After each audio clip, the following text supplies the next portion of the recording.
পথ নহয় যেন মৰণ থান। পথৰ মাজত বৃহৎ গাঁতৰ বাবে ই ৰিক্সা বাগৰি পৰা বাতৰি এতিয়া পুৰণি হ'ল। এইবাৰ গড়েশ্বৰ নাওকটা বগামাটি পথত এতিয়া পথৰ গাঁতত আবদ্ধ হৈ ৰ'বলগীয়া হৈছে যাত্ৰীবাহী বাছ। বাঙালীপাৰা নাওকটা পথত কেইবা ঘণ্টা পথৰ বৃহৎ গাঁতত আবদ্ধ হৈ থাকিল যাত্ৰীবাহী বাছ। তামুলপুৰ জিলাৰ শুক্লাই চেৰফাং পৰিষদীয় সমষ্টিৰ অন্তৰ্গত বাঙালীপাৰা নাওকটা পথটো জৰাজীৰ্ণ হৈ পৰাত ৰাইজে দুৰ্ভোগ ভুগিবলগীয়া হৈছে।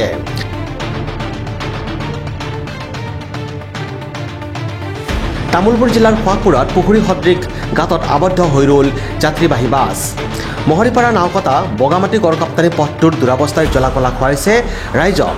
গড়েশ্বৰৰ পৰা বিহদিয়ালৈ বহু লেহেম গতিত পথ নিৰ্মাণৰ কাম চলি আছে যদিও মহৰীপাৰাৰ পৰা নাওকটা আৰু বাঙালীপাৰালৈ এতিয়াও পথৰ মেৰামতিৰ কোনো নামগন্ধ নাই।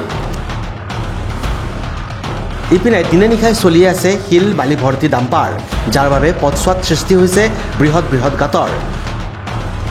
খোৱাকপুৰত তেনে এটি গাঁতত সোমাই আজি কেইবা ঘণ্টা ধৰি পথত আবদ্ধ হৈ থাকিবলগীয়া হ'ল AS018C6532 নম্বৰৰ জাহানাৰা নামৰ বাছখন। বিজেপি আৰু ইউ পি পি এল চৰকাৰৰ দিনত গড়কাপ্তানি পথৰ এনে জৰাজীৰ্ণ অৱস্থাই চৰম দুৰ্ভোগ ভোগাইছে পথচাৰীক। দিনে নিশাই চলি থকা ডাম্পাৰৰ বাবে অতি কম দিনতে পথছোৱা ভাঙি ছিঙি যোৱা বুলি স্থানীয় ৰাইজে অভিযোগ উত্থাপন কৰিছে যদিও কাণসাৰ নাই বন বিভাগ, প্ৰশাসন কিংবা ৰজাঘৰীয়াৰ। বিটিআৰ প্ৰধান প্ৰমোদ বড়োৰ গৃহ জিলাৰ পথছোৱাৰ এনে দুৰৱস্থাৰ বাবে ধিক্কাৰ দিছে স্থানীয় ৰাইজে। আমি দেখা পাইছো যে সৰু গাড়ীৰ কথা আমি নকওঁ, এখন বাছ বৃহৎ বাছ এখন যদি আমাৰ নাওকটা অঞ্চলৰ মানুহৰ বা বাঙালীপাৰা অঞ্চলৰ মানুহৰ মেইন যিটো ঘাইপথ, এই ঘাইপথটোৰ আজি এনেকুৱা অৱস্থা। ইয়াত PW বিভাগৰ কোনো কাণসাৰ নাই।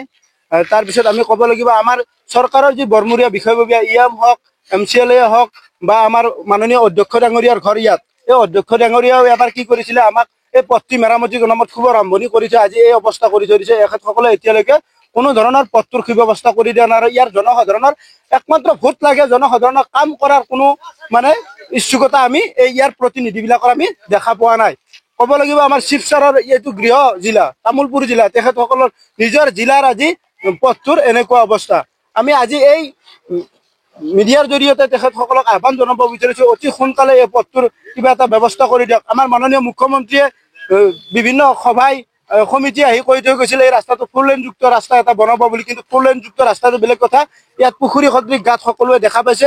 গতিকে এই CM ছাৰে যিহেতু কোৱা কথাবিলাক কৰে বুলি কয়, গতিকে তেখেতসকলে কৰি দেখুৱাওক এই ৰাস্তাটো ফ'ৰলেনযুক্ত নালাগে, আমাক চলাচল কৰিব পৰা ব্যৱস্থা কৰি দিব। এইখিনিয়ে আমি মিডিয়াৰ জৰিয়তে আহ্বান জনালোঁ। Desk report, news express, Assam.